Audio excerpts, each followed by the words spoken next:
Hello everyone, আসসালামু আলাইকুম। আজকে আমি গরুর মাংসের কালা ভুনা করে দেখাবো, তাই সব কিছু রেডি করে নিয়েছি। আজকে আমি প্যাকেটের মশলা দিয়ে রান্নাটা করে দেখাবো। এখানে আমি হাফ কেজির মতো মাংস নিয়েছি। এবার পেঁয়াজ কুচি দিয়ে দিচ্ছি, আদা বাটা দিয়ে দিলাম, রসুন বাটা দিয়ে দিলাম। এবার আস্ত গরম মশলাও দিয়ে দিলাম, পরিমাণ মতো লবণ দিয়েছি। এবার প্যাকেটের যে বড় প্যাকেটটা আছে তার সেই মশলাটা আমি দিয়ে দিচ্ছি 1/4 ভাগ।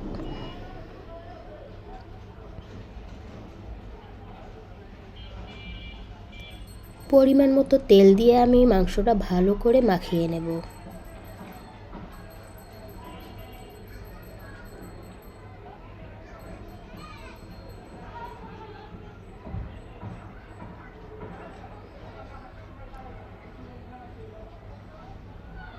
এই মাংসটা মেখে আমি 15 মিনিট রেখে দেব।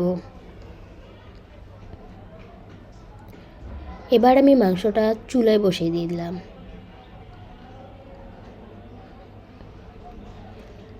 মাংসটা থেকে যে পানি বের হবে ওই পানি দিয়েই আমি মাংসটা ভালো করে কষিয়ে নেব।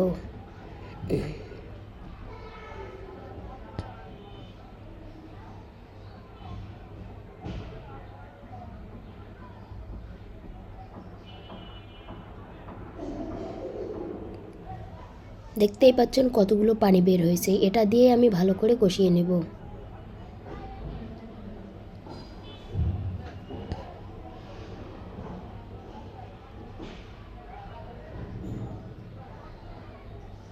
আমি মাংসটা একটু পরপরই নেড়ে দেব।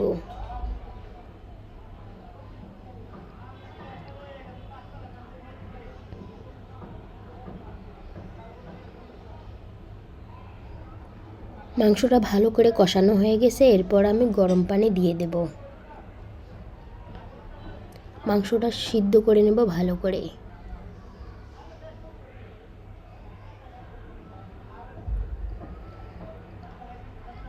এই মাংসর পানিটা যত টেনে আসবে জালটাও তত কমাই দিতে হবে, কারণ এই রান্নাটা আস্তে আস্তেই করতে হবে।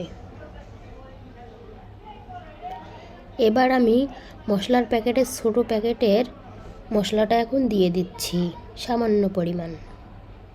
এটা হচ্ছে কালা ভুনা করার মশলা।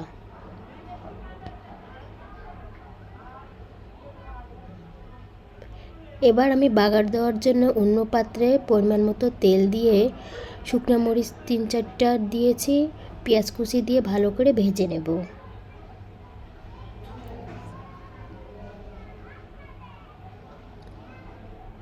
মরিচ এবং পেঁয়াজগুলো ভালো করে ভাজা হয়ে গেছে। এরপর আমি মাংসের ভিতর দিয়ে দেব এই ফোড়নটা।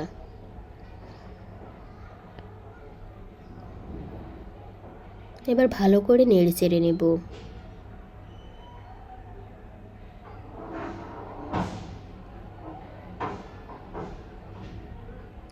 এই পর্যায়ে চুলার আঁচটা একদম লো ফ্লেমে থাকবে, আর আস্তে আস্তে নাড়তে হবে যাতে নিচে লেগে না যায়। এবার আমি একটা পেঁয়াজ কিউব করে রেখেছিলাম, ওইটা দিয়ে দিলাম।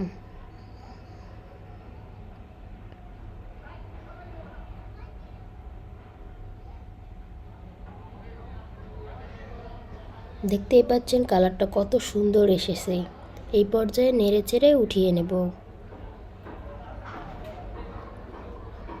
সবাই ভালো থাকবেন, সুস্থ থাকবেন, আমার জন্য দোয়া করবেন। আর রান্নাটা কেমন হয়েছে অবশ্যই কমেন্টে জানাবেন। আল্লাহ হাফেজ।